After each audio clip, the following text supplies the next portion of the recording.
have an appropriate finish that alleviates the aesthetic impact on this facade. As previously mentioned, some materials were salvaged from the site after the emergency demolition this summer. The decorative glass seen in the photo on the top right will be reinstated in the ground floor window. The keystones indicating the date of construction have been salvaged and will be incorporated into the facade on the second story. And finally, the transom window with the street number stenciled in between what appears to be a couple of tulips, or perhaps two tailless lobsters, depending on how you look at that, will also be reinstalled above the front door. Here's a rendering of the reconstructed house with a new rear addition, and this is what it will look like in the context of Sweetland Avenue. And as you're aware from correspondence submitted to the committee, Heritage Ottawa is supportive of the proposal except for the front yard parking spaces, which were initially intended to remain. As mentioned, the updated site plan, which was originally submitted as part of the concurrent site plan control application, shows soft landscaping in the front yard. Action Sandy Hill is supportive of the heritage conservation efforts represented by the proposal, however, is concerned with the configuration of the floor plans, as well as potential impacts of this development on the structural integrity of adjacent buildings. Reconstructing a demolished building is not a preferred heritage conservation practice. However, when considering the circumstances surrounding this building's collapse and the considerable efforts to reclaim heritage attributes and reinstate historically appropriate design elements, it is staff's recommendation that the Built Heritage Subcommittee approve the proposed plans and delegate authority for minor design changes to the Manager of Planning, Infrastructure, and Economic Development. Thank you. Okay, thank you very much for the presentation. We have a list of speakers. There are 7 speakers on the list thus far. So we'll hear from the speakers first and then comments and questions to staff. I do want to say first, before we hear from the speakers and for those members of the public, that what is before us today is the heritage permit under the Ontario Heritage Act, and issues related to site plan and building code are not part of the approval process, but we do have staff here who can answer questions if those come up, and Councillor Fleury, the ward councillor, is here as well. So I just wanted to provide that, and happy to direct questions to staff if those other issues come up. But again, the issue before us right now is whether we should issue a heritage permit as per the staff recommendation, as per the criteria under the Ontario Heritage Act. So with that introduction, I'm going to go through the list of speakers. So the first speaker is David Dendoven, followed by Kathy Allison.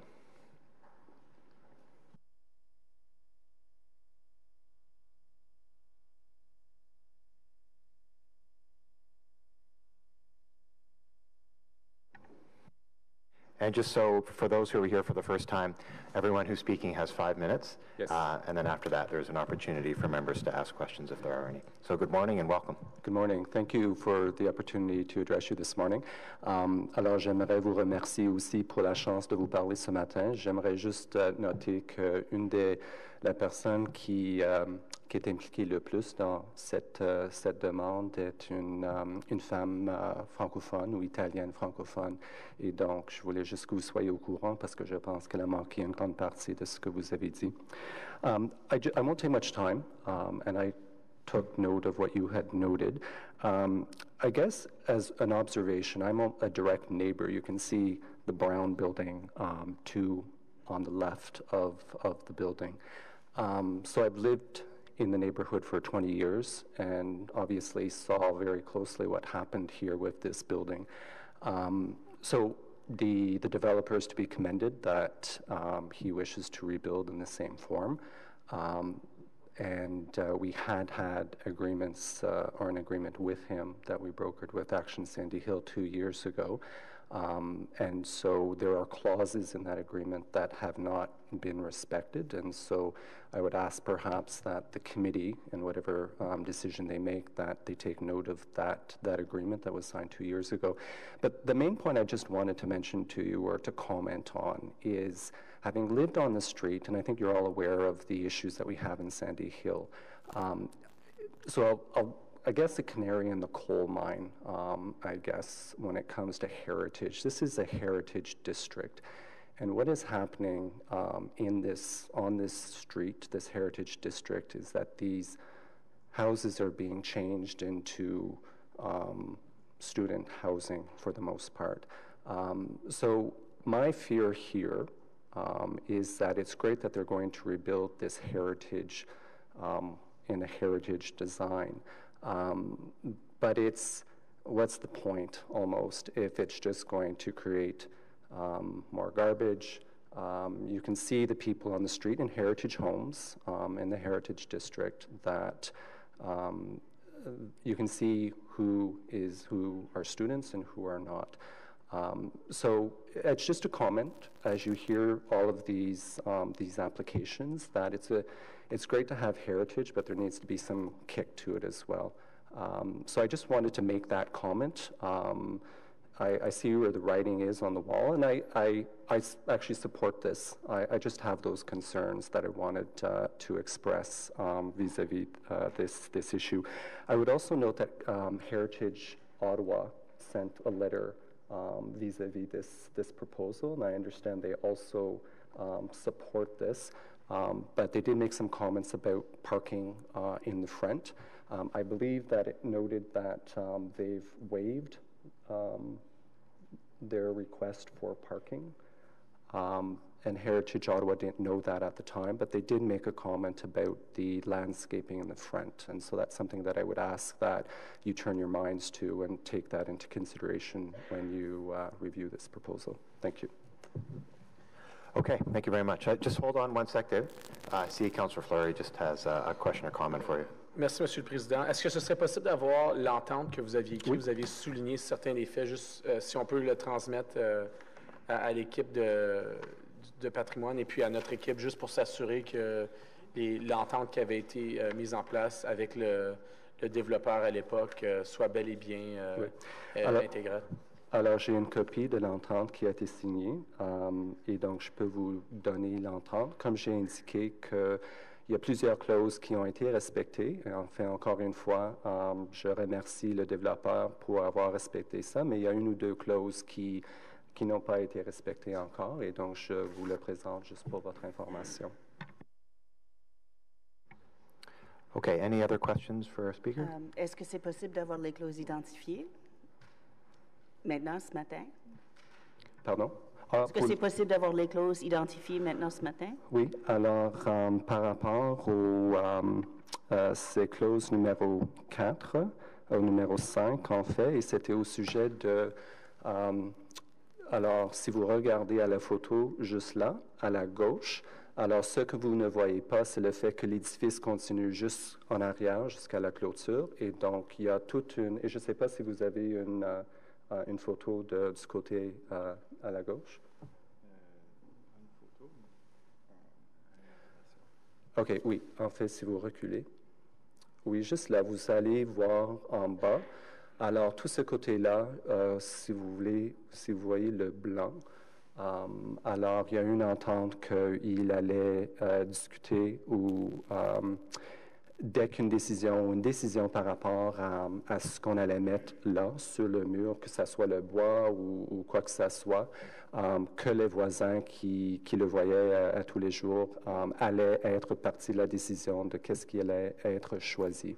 Et donc, il n'y a eu aucune conversation par rapport à ça. Et donc, alors je note ça selon l'entente d'il y a 2 ans. Oh, ici, juste une autre chose, juste parce qu'on parle de ça aussi, et encore une fois par rapport à l'entente comme telle. Et donc, l'entente, on prévoyait juste 12 personnes dans l'édifice. Maintenant, il y a plus de personnes selon les plans, et je sais qu'il va y avoir des conversations. Une partie de l'entente aussi, c'était pour les déchets. Alors, les déchets de l'autre côté, et je crois qu'il y avait assez d'espace pour 12 personnes pour les déchets. Maintenant, il y a plus de personnes, plus que 12 personnes dans l'édifice, alors il faudrait juste penser à ça aussi. Et donc, je sais que monsieur le conseiller est au courant de ça et que son bureau va... Je sais que ce n'est pas partie en fait de ça, mais c'est partie de l'entente qu'on avait eue il y a 2 ans. Merci. Just to make sure that everybody understands that clauses in particular, the first one dealt with an agreement that the neighbors immediately to, I guess it's the south of the building, would be consulted about the materials that they would be looking out at on a daily basis on that wall, the south elevation that we're looking at there. The other one deals with the number of people. Back in 2015, it was understood that it was going to be a building that would house 12 people. That number has now increased. And then in conjunction with that, the amount of garbage that 12 people would generate and how that would be handled will now, I guess the concern is that would now be negatively impacted because there are now more people as well. And it's something we can ask people that come up, but just so everybody understands what the issue is. Alors, merci d'être venu. Merci pour votre présentation. Okay, the next speaker on our list is Kathy Allison, and to be followed by Jamie McDonald. Is Kathy Allison here? There she is. Okay. Good morning and welcome to the subcommittee. You have 5 minutes for your presentation. Thank you. Good morning. My name is Kathy Allison, and I own and live in and have lived in a house at 52 Sweetland, directly across the property that we're speaking about for over 20 years. And during this time, I've experienced very disappointing changes in the neighborhood. I'm a huge supporter and lover of heritage homes. And for that reason, I chose to buy my beautiful heritage house, which was built in 1890, in what seemed at the time to be a very heritage sympathetic area. I'm also representing my neighbor on the other side of the street to the north. They were not able to be here today. Their names are Marie-Françoise Truel and Alain Rodebecht, but they've asked me to express to you their concerns as well. We know about why this situation in the neighborhood writ large is happening. It's just a lack of student housing because of the huge explosion in the student population from the University of Ottawa. This has been, unfortunately, very detrimental to those of us who have lived in the neighborhood permanently for many decades. And we want to restore, protect, and cherish the now dwindling stock of heritage buildings that were once a huge draw. And don't get me wrong, I have nothing against students. I teach at Carleton part-time in addition to my full-time job, and I love my students. But we know that students are transient, they're frequently noisy, they often behave immaturely when it comes to the cleanliness of their surroundings, and they often show little respect for their neighbors. And this was not what I had planned on having to deal with when I moved into my neighborhood 20 years ago. We're now dealing with a never-ending saga of beautiful heritage homes that are being converted into these pseudo or outright bunkhouses. And while the proposed structure is not technically what your definition of bunkhouse is, I believe by putting lipstick on a pig, the lipstick in this case is the facade that is being proposed for this building. What we have here is exactly what I think you're trying to now avoid happening in the neighborhood. In this case, despite this facade, and we're very happy to see that that is what this developer is proposing, we're now faced with an overbuilt structure with huge massing at the back of the property, contained in 3 units, total of what looks to be 13 or 14, possibly 15 rooms that could be used as bedrooms now. And there's a tiny backyard, no real front yard to speak of, all located on a very, very small lot. That's intensification run amok, as far as I'm concerned, purely to maximize the revenue to the landlord. What we're losing here, the lady who lives just to the north of this property, she now faces having a garden that has no sunlight due to the massing for this addition, an increase of garbage. We've already got a huge skunk, raccoon, and rat problem on the street, and while there is now a garbage enclosure, it's going to overflow overflow with 12 to 15 residents. There's going to be, we know, more noise from parties and everyday life that many people living in a small space are going to contribute to. That could mean more safety concerns and certainly more traffic on the street. And I do support Heritage Ottawa's view of parking. There is no parking spot now in front of the house, but we know we're going to have more needs for vehicles on the street because of this influx of 12 to 15 more people. I hope none of this happens, but realistically, based on over 20 years of experience living on this street, I know it's going to. And I have to say, I applaud the Heritage Committee's efforts to try to contain this problem, but there's no other way to say it. We need your help to prevent this from continuing to happen. This is not a good thing. I understand the ship has sailed, probably, for this property, but it's a very disappointing situation for us as neighbors. And I feel great empathy for Mrs. Spagnoli, the lady who lives next to this property in question. She's at odds with all of this. I think her son is going to speak with you a little later on, but it's just been an incredibly hard time for her. She doesn't have the means to hire a lawyer or a structural engineer to ensure the safety of her property and protect her interests, so that the new building isn't going to cause further damage to her house. And frankly, we don't trust this developer one bit. His past Ms. Allison, your time is up. I'm just going to ask you to wrap up. I'm just going to summarize then. We're concerned about the developer, and there's some background there which I was going to go into, but I can answer questions about that later. And basically, we're asking for you to please pay attention to this and consider our comments. They are very heartfelt. Thank you. Okay, thank you for your intervention. I do want to stress, once we're finished with our public delegations, we'll ask staff some of the questions that came up that I have to stress are not germane to the discussion this morning. They're not about heritage issues, right. But I recognize that they're of great importance to those of you who live nearby, and we have staff in the room who can answer some of those questions. But I do want to reemphasize that those issues, although important, are not really the subject of the heritage permit process today. I understand. Yeah. I don't have any questions, by the way, of the other groups, but I'm using the opportunity to lay some of the issues out on the table. Understood. Thank you very much for coming this morning. Any questions? I see none, so thank you. Yeah. So next on the list is Jamie McDonald, followed by Dino Spagnoli.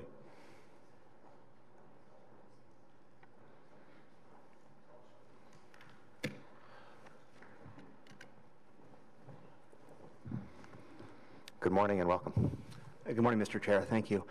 My name is Jamie McDonald. I live and own 43 Sweetland, which is the building to the left of that picture. I've been there for 10 years. I will be exceptionally brief because there's no need for me to repeat the comments of my neighbors, which I adopt and support.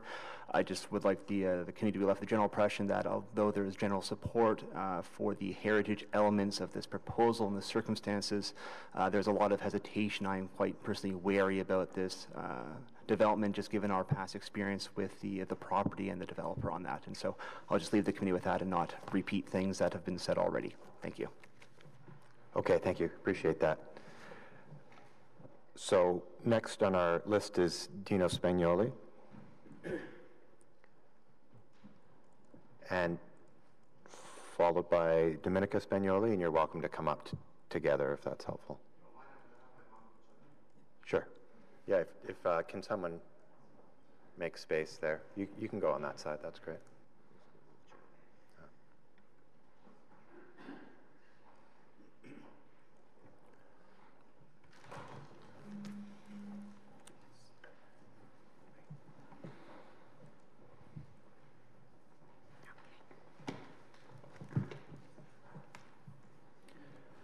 Good morning and welcome. Je suis Dominica Spagnoli. Ça fait 48 ans que je demeure à 45 Sweetland. J'étais toujours bien, jamais dérangé, toujours bien, avec les voisins et tout. Maintenant, avec un house, comme on dit ça, un bon house, moi je ne sais pas que ça va arriver. Avec les drogues, les boissons et tout ça. Moi, je suis inquiète. Je demeure tout seul dans une petite maison, okay, jour et nuit. Ça m'inquiète beaucoup, que ça me rende malade. Ça me rend malade, ça. Je ne suis pas d'accord avec la maison qui va être construite. Puis, la maison, c'est pas une maison héritage. Excusez-moi, madame. C'était jamais une maison. On va juste poser Oui. parce qu'il y a un petit problème. Oui. Excusez-moi. Oui, excusez-moi. Excusez-moi. Alors, c'est mieux maintenant. Vous pouvez continuer, merci. OK. Je répète, je ne suis pas d'accord avec une banque, comme une banque maison. Je ne suis pas d'accord du tout. Si c'est votre volonté, je ne sais pas, mais je ne suis pas d'accord. Ça fait 48 ans que je demeure là. Je suis vieillie dans la même maison. J'ai grandi, mais ça me va à la même maison. Et maintenant, ça m'inquiète. Je ne peux pas vivre là-dedans. Jour et nuit, je suis tout seul. Imaginez-vous, qu'est-ce que ça? Puis à part de ça, on m'a levé tous les privilèges de mon jardin, le soleil et tout. Je ne suis pas d'accord. C'est tout.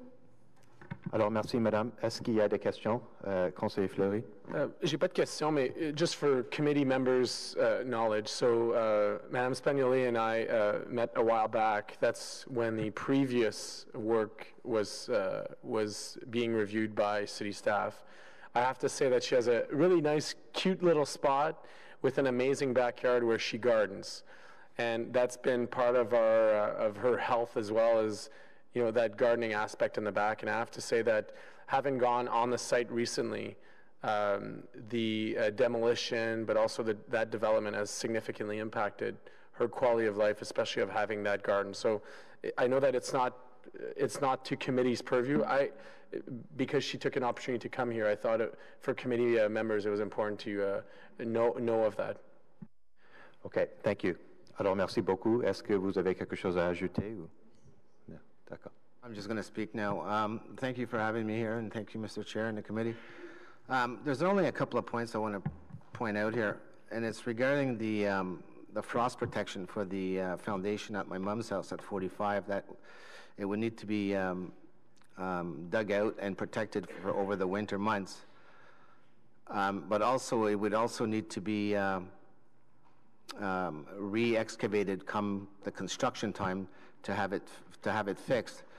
However, it's basically to have that foundation protected for the winter months and to have it well done according to the engineering plans that was received through the developer. And the second point was that on the two floors, on the main floor and on the second floor, there's going to be, I realize there's 4 bedrooms planned for that house, but also there's a 5th window that is going to be located in one of the rooms, which potentially can become a 5th room on each floor, which would increase the capacity of the living residents in there.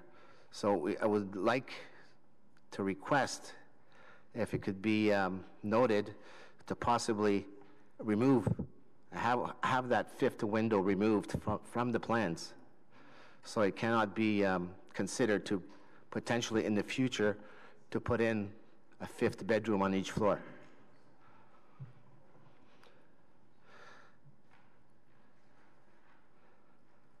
And as if the possibility is there to have a 5th window on each floor, it would just increase the amount of people in there, and it's already going to be a party central location, as it has been in the past few years and over the years, but specifically over the past couple of years.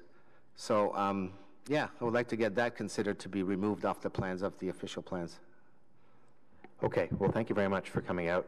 Again, we will have staff answer some of these site plan related questions when we're finished with our public delegations, but just to emphasize that that's something that will be dealt with through the site plan process, and we'll talk more about that in a few minutes. Any questions? C'est moi. Quand la construction ça commence, j'aimerais qu'un ingénieur, un inspecteur soit là tout le temps, parce que c'est tellement proche de ma maison. Et puis je ne sais pas si moi je peux rester dans la maison quand la construction aura été. Comprenez-vous ce que je dis, j'espère. D'accord. Merci beaucoup, madame. Puis j'aimerais l'avoir en écrit. OK. Très bien. On va arrêter là. On va poser quelques questions après. Et puis, on va avoir des réponses. Merci beaucoup. Merci. I just want to add to that, actually. This is your last point, okay? Because we don't normally go back and forth like this. So, if you, just a quick what she was trying to say is to make sure that there's an engineer supervising the construction, even the frost protection, when that's going to happen anytime soon, and also have the engineer supervise the construction of the foundation when it comes time. Okay, thank you very much for coming out. Merci beaucoup, madame. All right, so our next speaker on the list is Robert Martin, followed by David Fleming.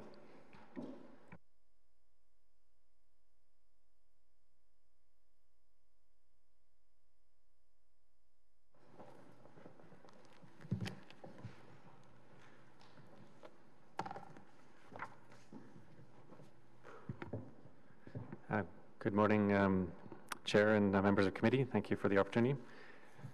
I want to start by saying that the situation we're in right now is not one that I'm happy about at all. It's certainly never anyone's intention to have the heritage elements of the building collapse. So this is something which we are not happy about. But in the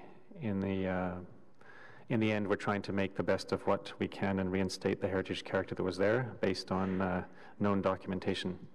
Again, I want to stress that the focus of the meeting today is related to the heritage aspects. There were a number of comments from previous speakers to do with numbers of occupants, which are not correct, and we can get into that later.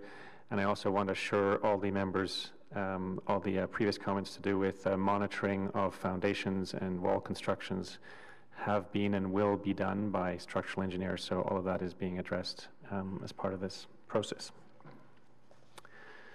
Now, in terms of the heritage elements too, I think staff have already covered quite well all the efforts we're going to, but the existing house was quite sort of poor and forlorn, and it sort of lacked a lot of the details in the cornice, around the windows, and on the porch itself. And so based on the period documentation, we're in a very good position where we can reinstate this.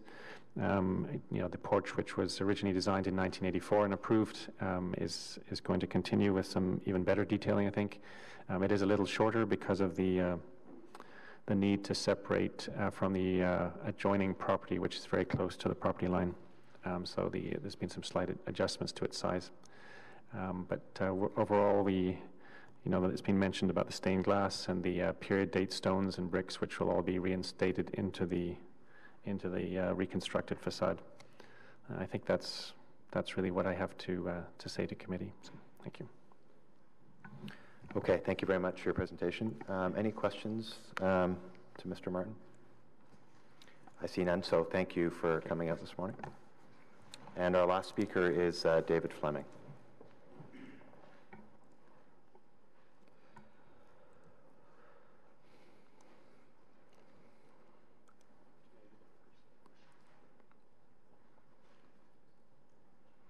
Good morning and welcome. Morning. Thank you, Mr. Chairman. Committee members received a copy of our written submission, as did Councillor Fleury. I guess I just want to clarify something. The proponent agreed not to go to Committee of Adjustment for the second parking. Do I understand that the first parking spot has been withdrawn as well? What we'll do is we'll get to those questions afterwards. If you can just... Okay. Somebody told me that there's going to be no parking there. We will get to that shortly. Okay. I guess I think it's rather ironic that this deals with the collapse of a building. And 15 years ago, we had the collapse of two buildings, the Nicholas Waller Triangle, which was probably not as understandable as this one. But I think it's ironic that the reason we have tight management guidelines for Sandy Hill now is because of that, and because of the out-of-court settlement that Groupe Lapine paid to the city, which went towards doing management guidelines for heritage conservation districts in Sandy Hill as well as other things. I guess it also shows from the previous speakers the need to somehow make site plan approval and zoning part of the heritage. You have said correctly that we are not dealing with that here. We're dealing with the heritage elements, but it's very difficult to do that. We normally don't approve of reconstruction of a building that's been demolished, whether it collapses or not. However, in this case, I think there is an exception because of the way in which the building met its demise. And we support certainly the incorporation of original elements into the reconstructed building and the original materials.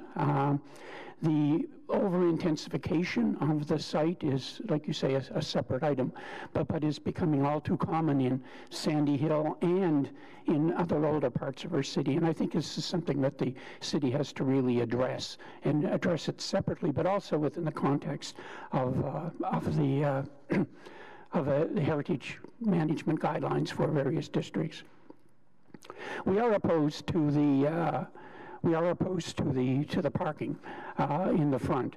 We do have guidelines 4.4.12, which of the management plan, which deal with this, and it says that on the new driveways or widened driveways are discouraged. This is really a new driveway because it's a new building, and I think it should be treated as that.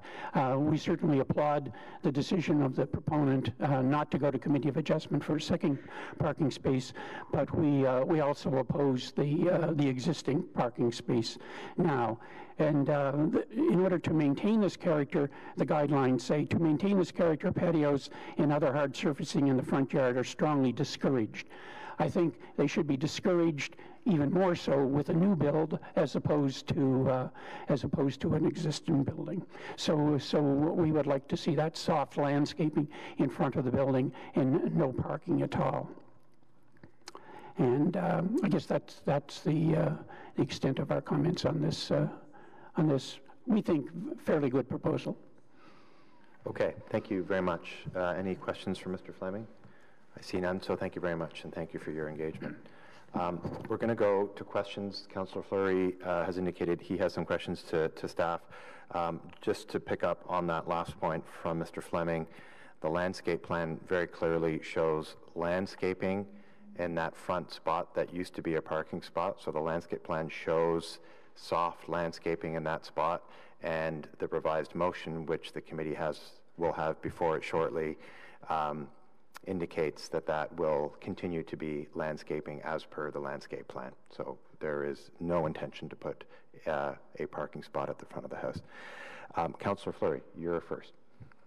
Merci, Monsieur le Président. So I do recognize that this is the Built Heritage Committee, but I think for the purpose of this application, if you don't mind, I do have, for public record, questions to building code and questions to staff that I think are relevant. It's mainly to bring some of the conversation that were brought up to committee. So first and foremost, in terms of the heritage protection, the brick was stored. Are we confident that there's enough brick to rebuild the facade, and if they don't, in the previous building, and if they don't, how do we ensure the matching of those bricks?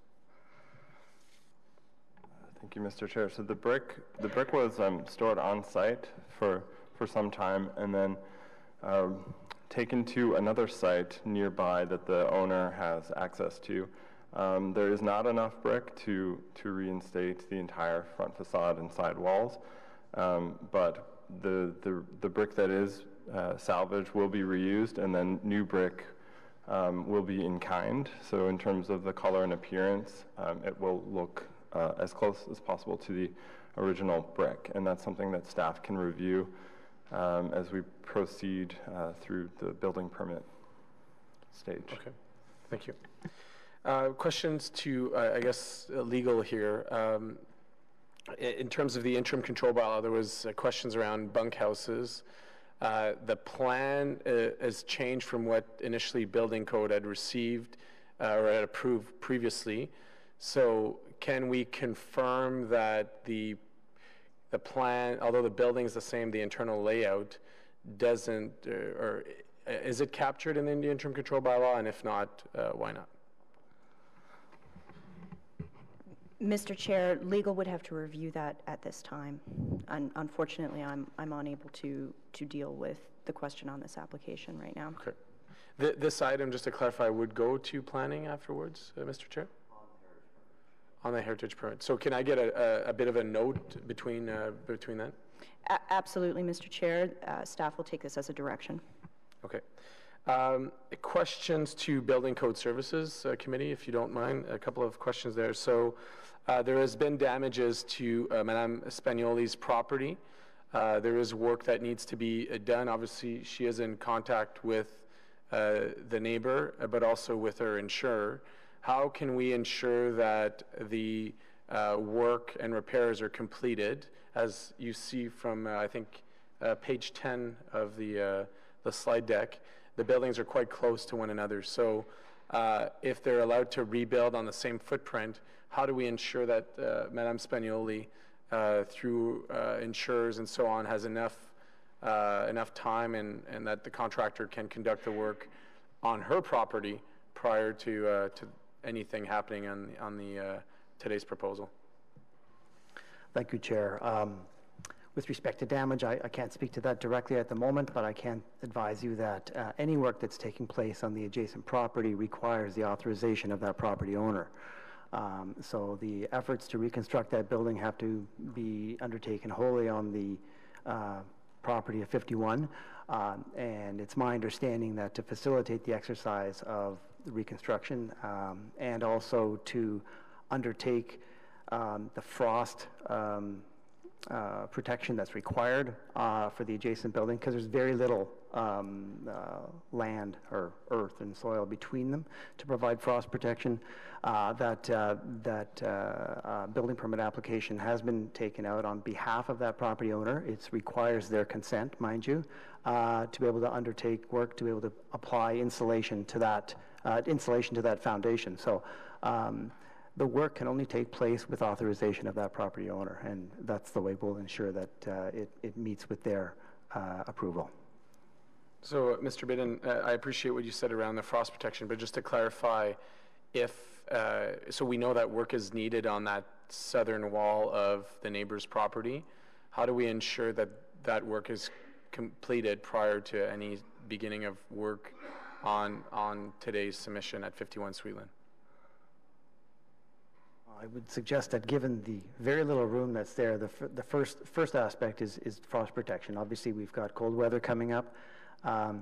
We'll be looking to ensure that that building is adequately frost protected, and we do have, as I mentioned, an application for a building permit in which we're processing at the moment, and that will be the first point of effort that is required before reconstruction of that adjacent property, given its proximity.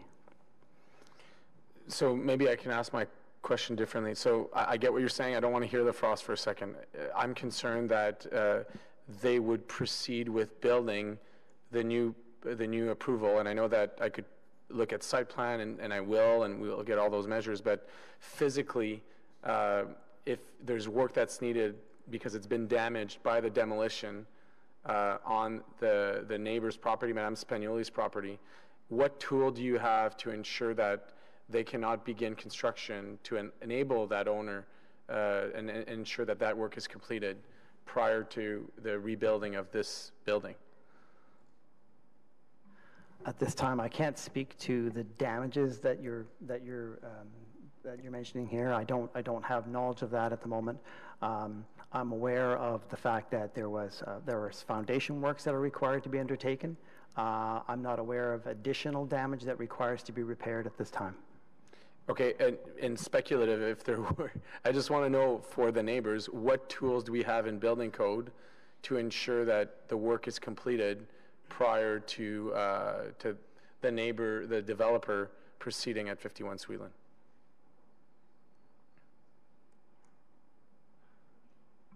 Outside of the work that's necessary for foundation and frost protection, I can't speak to that at this time. There isn't a mechanism at the moment that I'm aware of, in consideration that I'm not even aware of the damages that you're suggesting may have to be repaired.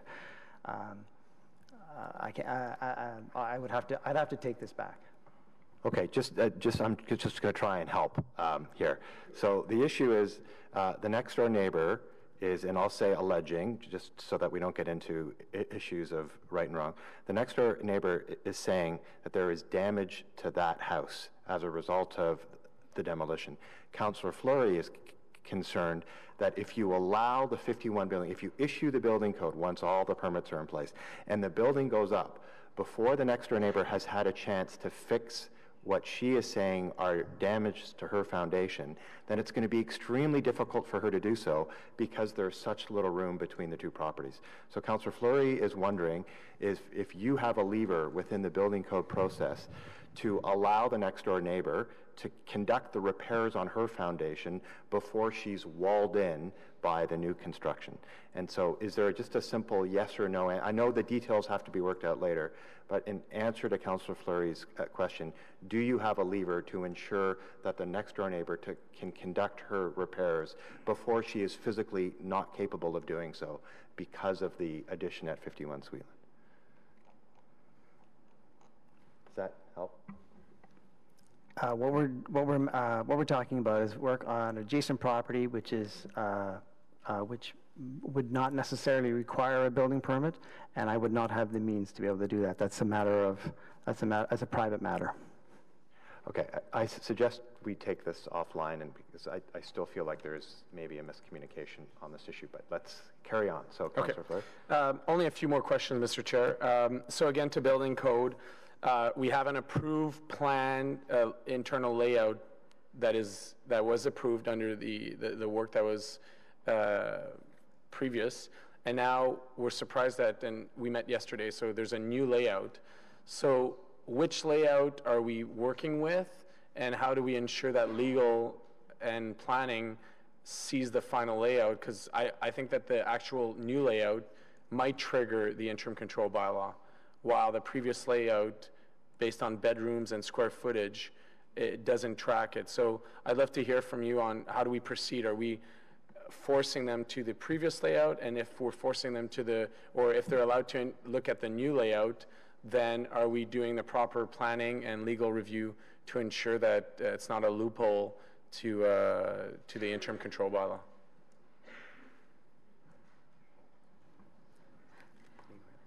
Thank you. That's a good question. I'm Terry Hunt with Building Code Services. I don't have my name up there. Councillor Fleury, thank you. Chair, so basically we've issued a permit.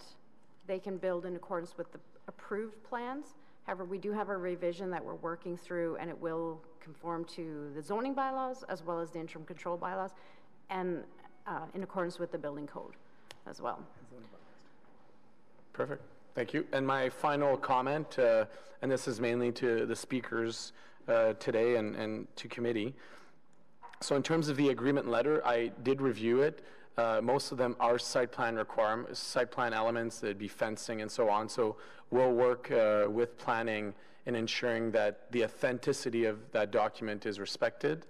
Obviously, the landscape plans, the internal layouts, and the garbage management will all be part of that. So, Mr. Chair, thank you for giving me some flexibility in asking those questions for record. Okay, great. Thank you for the questions. Any other questions from members? Yes, Mr. Vice Chair. Yes, sorry. My question is the larger question about public concern generally about demolition of buildings that are in Part 5 heritage districts or buildings that are designated under Part 4 of the Heritage Act. Often the public is wondering whether or not there's negligence involved here or willful demolition to the benefit of the property owner that doesn't want to retain a building. I'm certain that's not the case here, but I think that in the Heritage Program, they said we have to address concerns like this.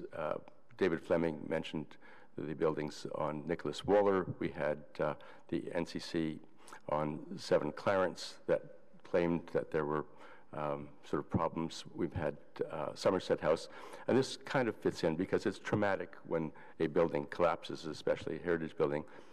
And so I have a question that I want to address to Frank Badin, who kindly came here this morning, of Building Services, and that is there a report that explains why the building collapsed? Did the developer constructor conform to the building code, and did the constructor conform to the Ontario Ministry of Labour Occupation, Health and Safety Act? And so was the collapse an act of God? Was it something that was human caused by overlooking the legislation? Could you speak to that? Because what is important is that in the Heritage Report, the cause of collapse says because of weather conditions. And I don't know if that wording was from a report by the city or the Ontario Health and Safety. Could you explain whether there was a report that explained the cause of collapse and put that on for the record? Thank you. Thank you. Thank you, Chair. There was most definitely a report that was undertaken at the time of the event, and I would suggest to you that it was a number of causation. There was a number of circumstances. Clearly, there was some underpinning of the existing rubble foundation. However, there was a significant amount of rainfall. I believe in the 2 days prior as well, we did have a lot of rainfall, and that was the main cause. There was a loss of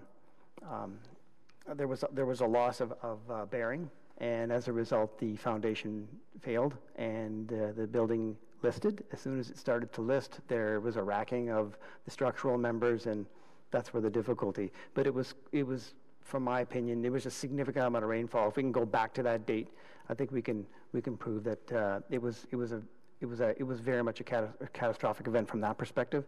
I know that the Ministry of Labour was called in shortly thereafter to answer your other question, but I don't believe there was anything that was definitive to suggest that the building was wholly undermined at this time from the reading of an engineer's report.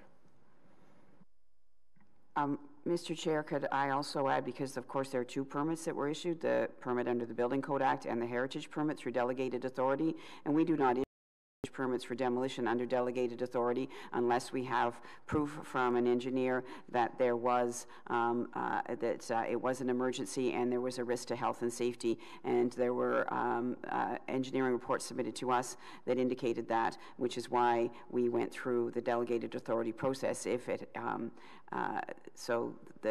that's the heritage part of the process that led to the demolition of the building. And we, the Building Code Services and Heritage shared information and the building inspector's reports as the issues unfolded that led to the final conclusion.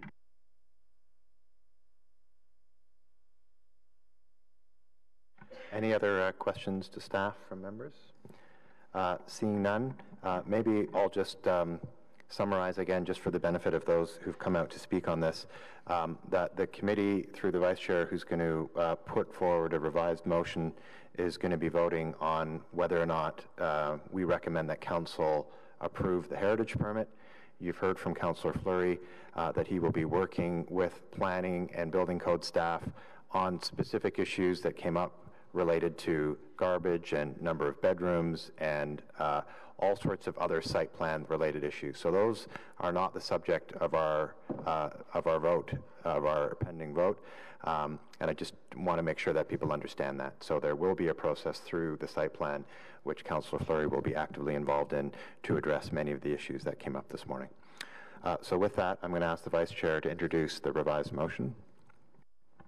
Yes, happy to.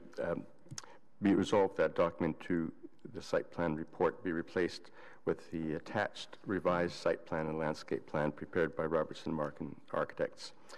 Be it further resolved that recommendation number 1 is amended accordingly by adding to the end of the recommendation the words "and the revised site plan and landscape plan prepared by Robertson Martin Architects dated May 15th, 2015, revised November 15th, 2017, and submitted, such approval being conditional upon the replacement of existing asphalt hard surfacing with soft landscaping, including shrubs and a street tree.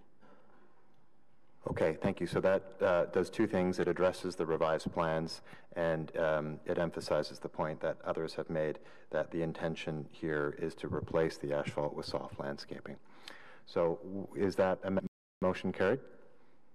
Carried. Great. Thank you. Thank you very much. Thank you to members of the public for coming out to speak on this morning.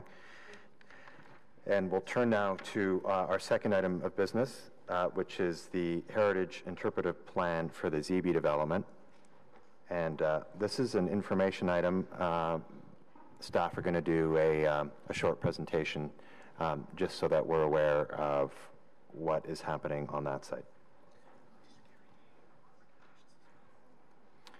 And before I do that, the clerk has reminded me that we're carrying the whole report recommendation, not just the motion. It's carried. Thank you. Yeah.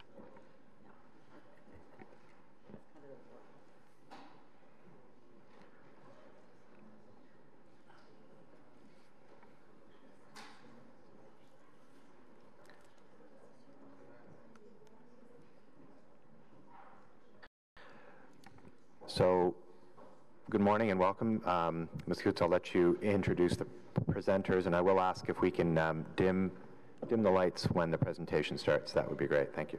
Yes, and Mr. Chair, before I begin, there's a the technical glitch was that these two computers have now got something in them that won't let a outside USB key be used, so I would ask that that be addressed for the next time, Built Heritage Subcommittee. And now we're just waiting for a cord to get the third computer attached to the projector. So I will speak slowly, but that is the glitch that occurred.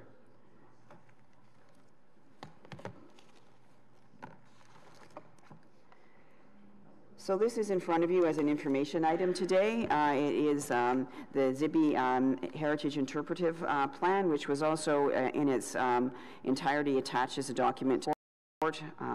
So you probably had a chance to look at it. So the background to this project is in 2013, the Windmill Development Group concluded purchase of lands formerly used by Domtar.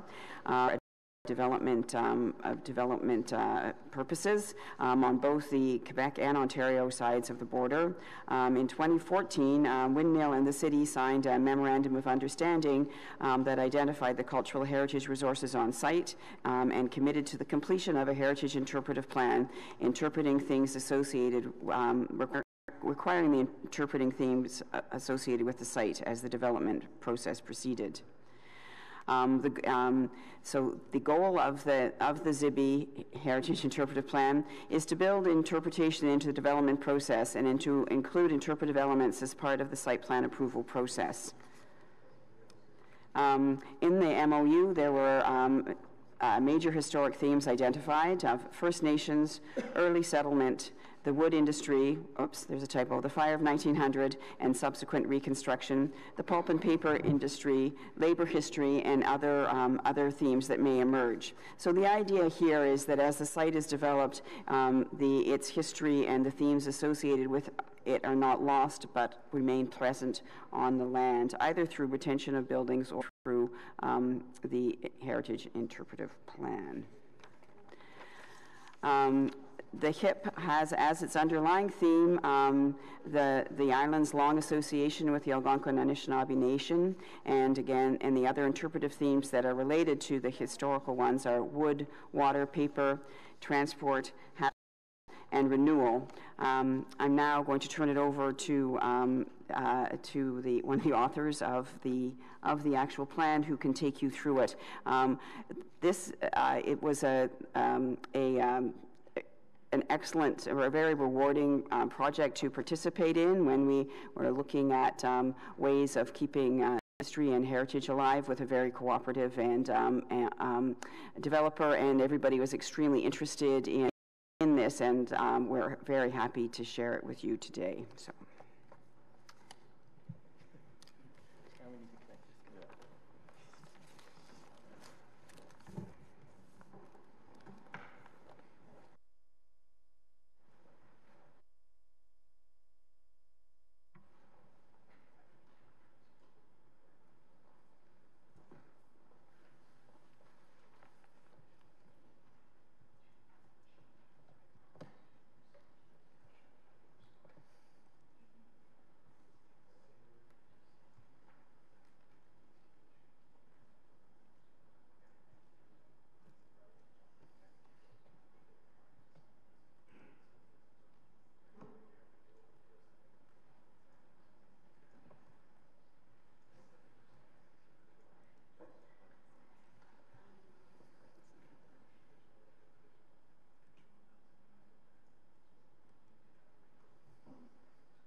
Okay, thank you for that, and apologies for the technical difficulties, but a Friday wouldn't be complete without them. So I'll introduce myself. I know many of you, but I'm here, Michael Stott from FOTEN. One of our other people that we worked with on this was Laurie Anglin, who couldn't be here today. And we are also joined by the client group in case there's any questions after, specifically that they can help address. So as Sally mentioned, this was a really great project and very rewarding for all of us to work on. And I think we barely do it justice talking about it in a 5-minute condensed format, because there's a lot of really important information in the Heritage Interpretive Plan that it's hard to summarize without actually reading it and looking at it, because it's a highly visual document as well. So I'm just going to give you an overview of the document, and then as Sally mentioned, it was attached to your notes, so I would encourage you to have a look. So as was already mentioned, the master plan was approved in 2015, and it established 8 development principles, including a celebration of heritage, which is part of where the Heritage Interpretive Plan stems from. The historic, cultural, and geographic significance of the site is well documented elsewhere and available for further review. So what exactly is a Heritage Interpretive Plan? You know, by default, we've started calling it the HIP as an easier acronym. But the document really is the first of its kind, not only in Canada, but we didn't find much other reference to them internationally either. There's been a few documents like it in Edmonton and one in Toronto, but they don't really get into the design of the areas and how these areas are going to unfold over the coming years. They really talk about heritage. And so the difference here is that we took a thematic approach to the design of the public realm and open spaces of the site that were based in heritage interpretation. And we did this in order to communicate wider meanings and relationships of the cultural and natural world, but also the past, the present, and the future, so that visitors, residents, people who work here would always have an understanding of where it came from and where it was going. So, as I mentioned, the master planning process really was in 2013 and 14 and culminated in the approved 2015 master plan. But uniquely to this process is there's been heavy engagement with the public and various Indigenous communities and groups locally and provincially as well. The review of the physical site, the terrain, the building structure formed a major part of the master planning process and was used to inform the Heritage Interpretive Plan itself, as there was an extensive site history here, and that site history is both the physical of what you see there, but also the cultural in terms of the legacy that this site has for Ottawa and Quebec, and Gatineau. So the application of the HIP is really to all the civic open spaces, streets, squares, plazas, water's edge, courtyards, parks. And the intent of it is really to weave together all of these spaces to provoke, excite, entertain, and educate people on where we've come from in the Zibi development and the Zibi as it becomes a life of its own. Currently, it doesn't apply to buildings, but we've had several discussions about how apply to the buildings in the future, and we've actually written it so that abstractly it can be applied to architectural expression through the application of the sub-themes that we identify. So those themes, as Sally mentioned, are water, wood, paper, transport, habitat, and renewal. And one of the interesting things about these interpretive themes is that they also have a chronological relationship to the site. So water in a pre-contact sense of where we've come from geologically to how it evolved over the last several thousand and hundred and current history and future history from a post-industrialization point of view. So one of the most important things for our client and for ourselves is the need to create a unifying Indigenous theme. It was important, of course, to create the themes themselves, but that we wanted to have something that really unified the site and brought it together in a more unique way.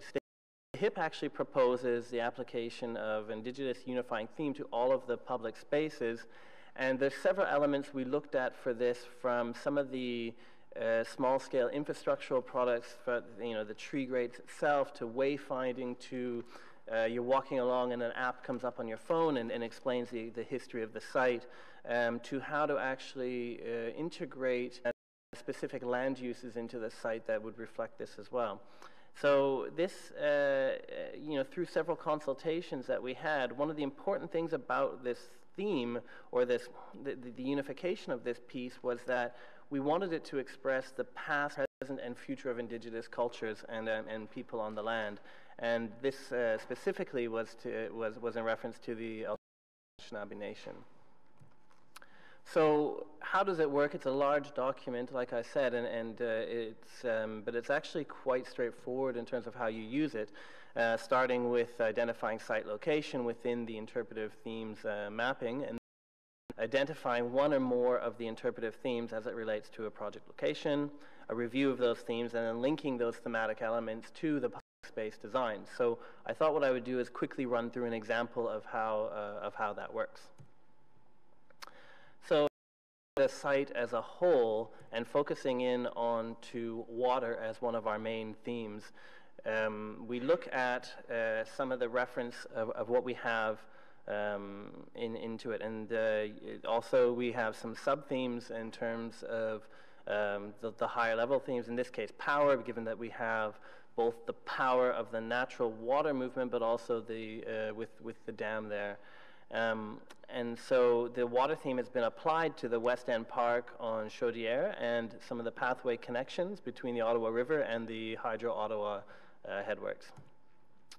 So moving into that, the document contains explanations and links of how you would explore and apply that theme to the site design, from seating to passive space to active space to signage and lighting, and contains explanations of how you actually apply it.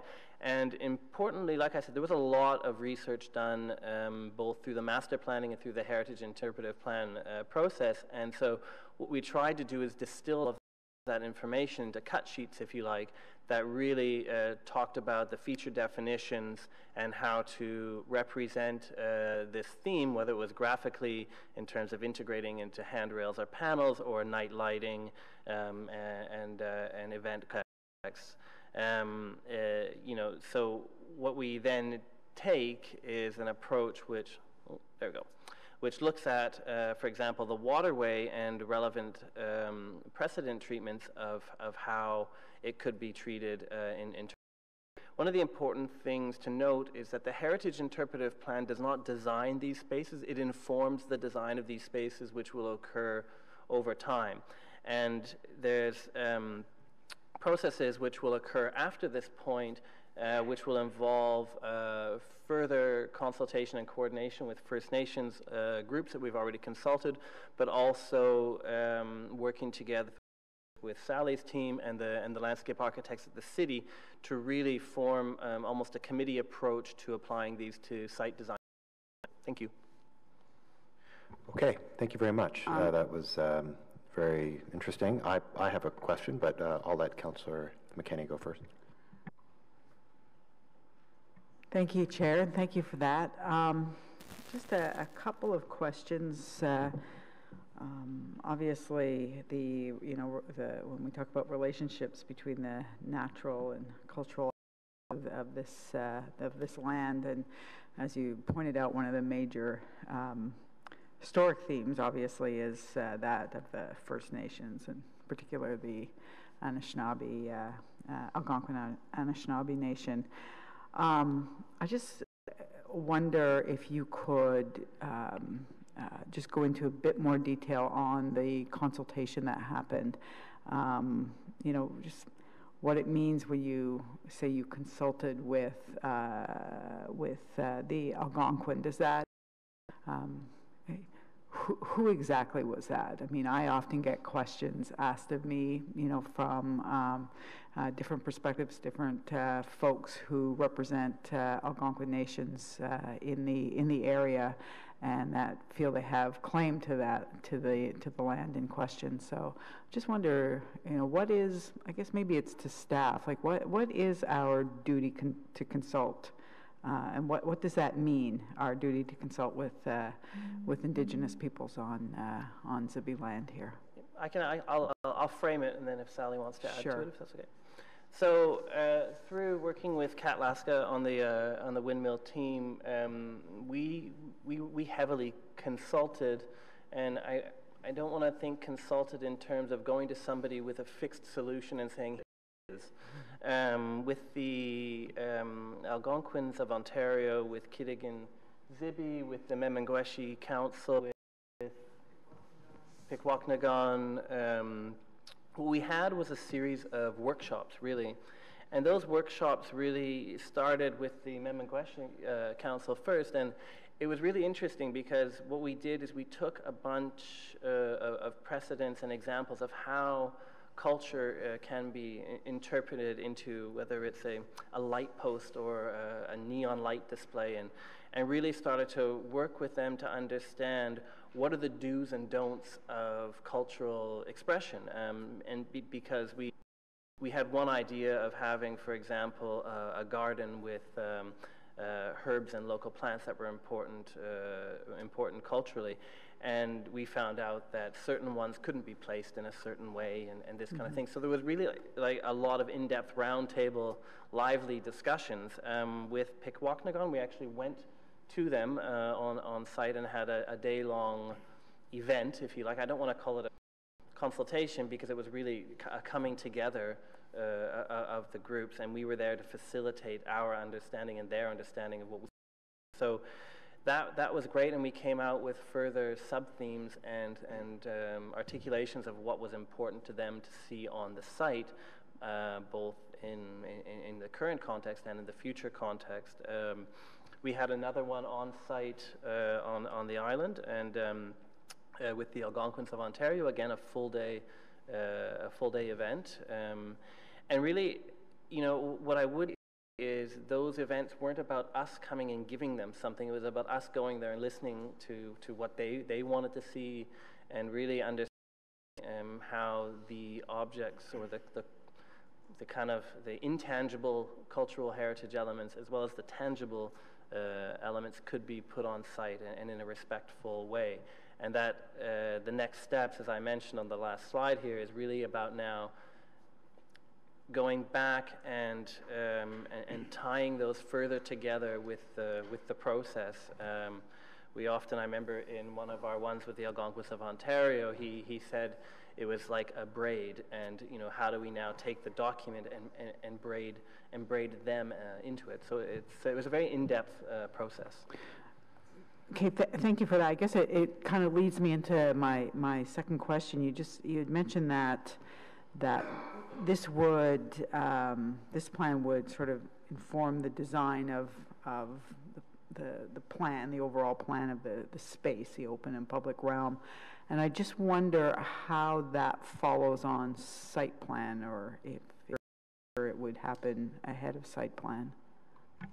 I would like to acknowledge Kirsten, my colleague who is here, and she was more involved with the actual nitty-gritty of that, because the other thing I failed to mention in my presentation was that this is also, the HIP was also a requirement that was in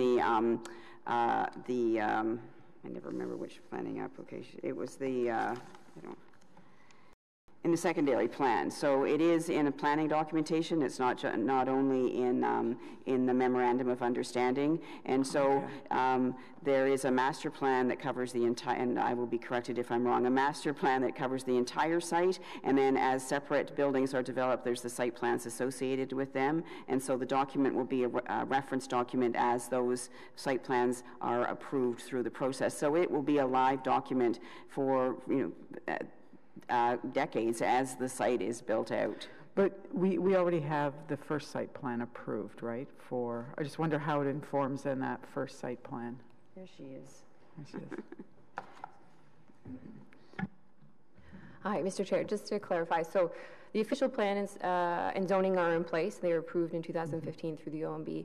And what we're going through now is a master site plan process where we're reviewing and aiming to approve those master plans. So servicing, parks, the overall concept plan, and the HIP itself.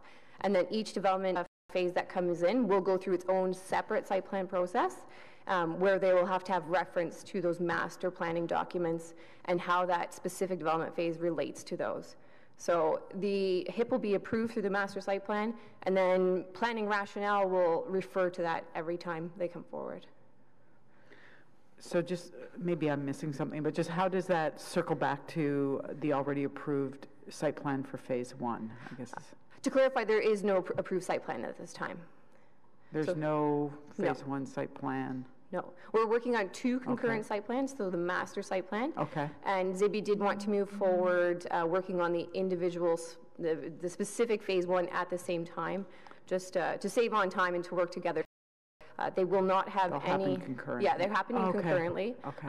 But the master site plan must be approved with all these documents attached to it prior to any approval of any specific development phases.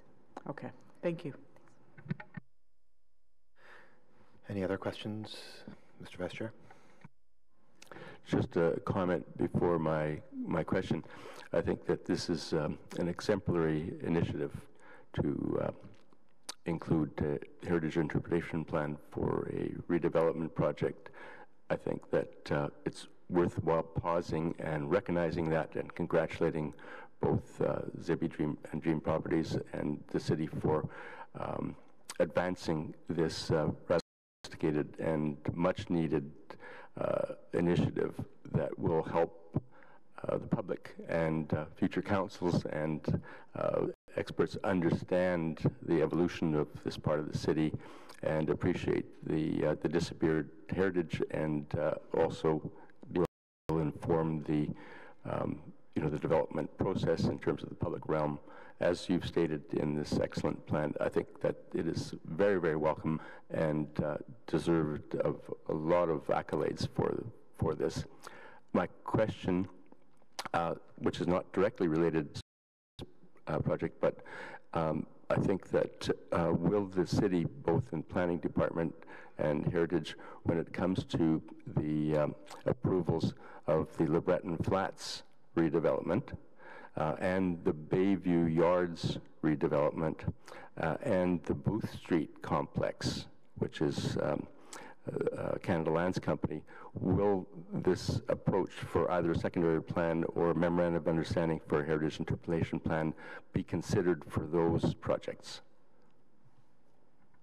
I encourage you to consider that.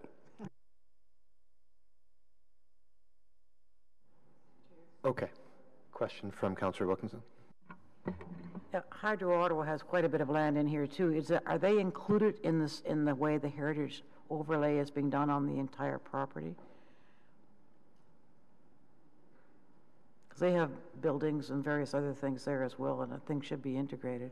As a separate property owner, the HIP doesn't apply to them, but certainly they and Windmill work very closely together in the development that's taking place on the islands. I'm aware of that because I'm on their board, but I just was wondering how, because some of their buildings, I believe, would fit into the heritage category as well.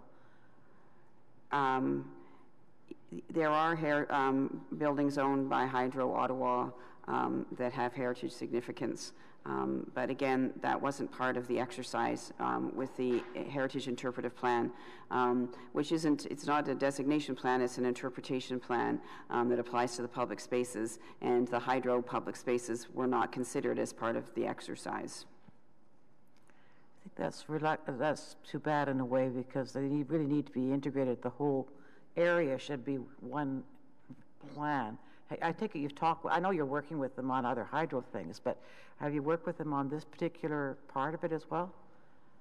Yeah, so we met with them as they developed. Obviously, they are on a faster track than we are, because the goal was through the Canada 150 celebrations to have their piece locked and opened first. So when we first sat down with them, we discussed at the time the Douglas Cardinal design for the public space on their site, and how really their site was intended to complement and interface what the Zibi development was doing as well. So it's a very complementary process. Their design at that point was very specific and for the most part fully designed. So what we agreed to come back and revisit is the exact interface of how the two relate, and that'll be the next phase as we develop the water's edge. That's what they also are going to be doing work on. They've bought Hydro-Quebec's part of this as well, and we'll be working on that other plant to not to replace or upgrading it, I guess is the best way of describing it,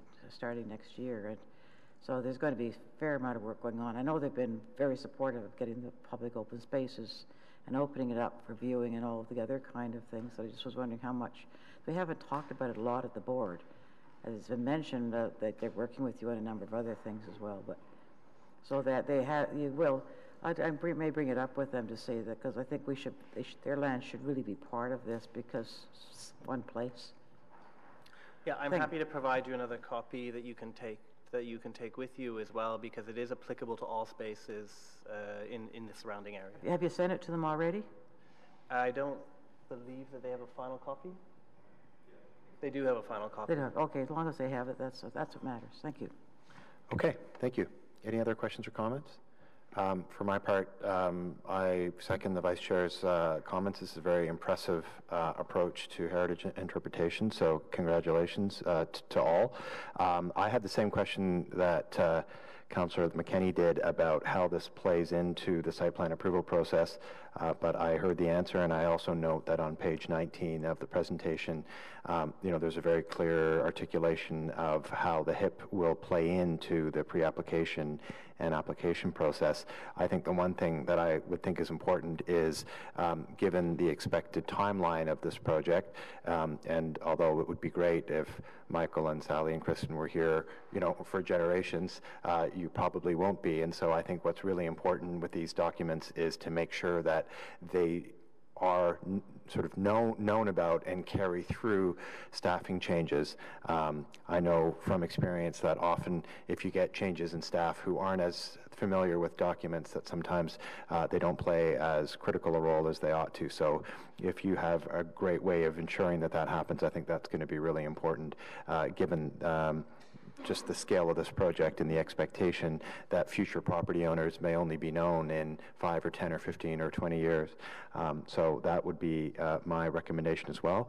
But thank you for the presentation. It was very helpful, and I think the Vice Chair's suggestion that we've now established a high bar for heritage interpretation plans for large developments should be taken under advisement and pursued if possible. So thank you all. Okay, so just returning to the agenda, there are no in-camera items this morning. Yes, we should receive the report. Is it received? It's received. Thank you, Eric. Any notices of motion? Any inquiries? No other business? Okay, we are adjourned, and our next meeting is Thursday, 7th of January. So thank you very much, and have a great holiday to everybody. Yeah.